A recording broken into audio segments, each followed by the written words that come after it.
बासिया भील की धरती को और हमारे पुरखों को नमन करते हुए यहाँ पे उपस्थित सभी हमारे भील प्रदेश के आरक्षण को बचाने आए हुए लोग, हमारे मेहमान, सभी को जोहार करते हुए मैं अपनी बातों को शुरू करती हूँ। चूंकि ये आरक्षण की मांग है, काफी लंबे समय से चलती आ रही है और लोगों में काफी भ्रम की स्थिति है, लेकिन एक कहा जाए संविधान के रक्षक होने के कारण, संविधान के जानकार होने के कारण हम सीधे सीधे ये कहते हैं कि हमको आरक्षण चाहिए,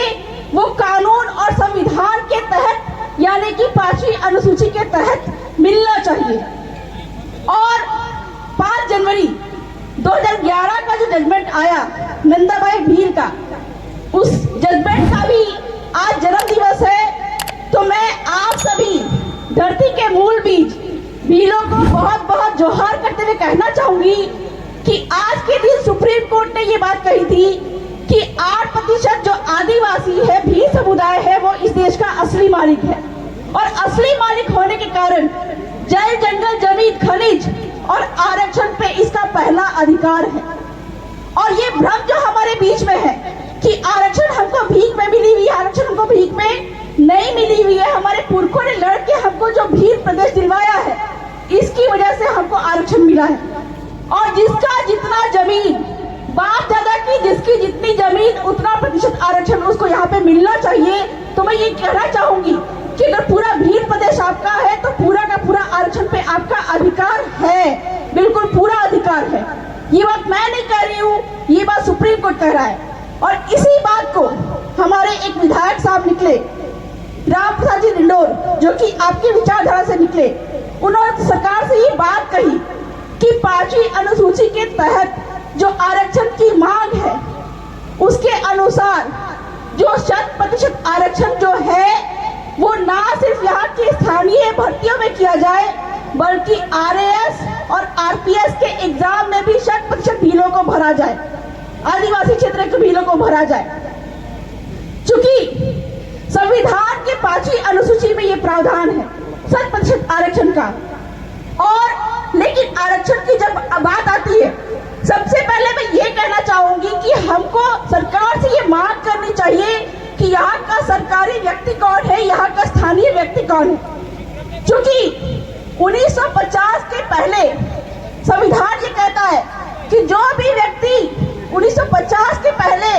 भील क्षेत्र में बांसवाड़ा, डूंगरपुर, प्रतापगढ़ और जितने भी 5वीं सूची में आते हैं, इन क्षेत्रों में जितने भी लोग बाहर से आए उनको यहाँ पे आरक्षण नहीं मिलना चाहिए। तो स्थानीय व्यक्ति कौन होना चाहिए? जो अधिसूचना में लिखित है 1970 या उसके बाद जो आ रहे हैं, ये सरासर गलत है। कहीं ना कहीं सरकार हमारे भीलों के, यहाँ के आदिवासियों के आरक्षण पर कुठाराघात कर रही है।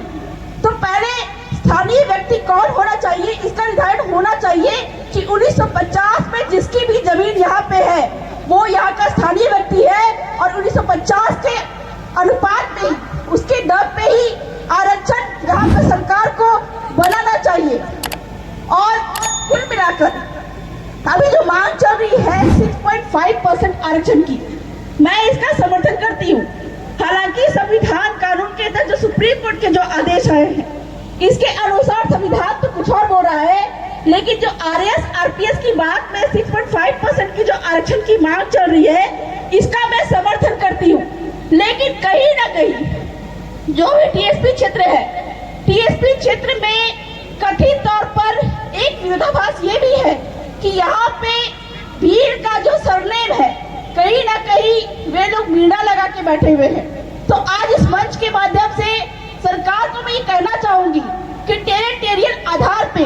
मीणा क्षेत्र को भी 5वीं सूची का दर्जा दिया जाना चाहिए, ताकि मीणा जो है वो अपने दौसा, जयपुर और संबंधित क्षेत्र में आरक्षण का लाभ उठाए। और हमारे क्षेत्र के जो भील आदिवासी हैं, जो कि गलती से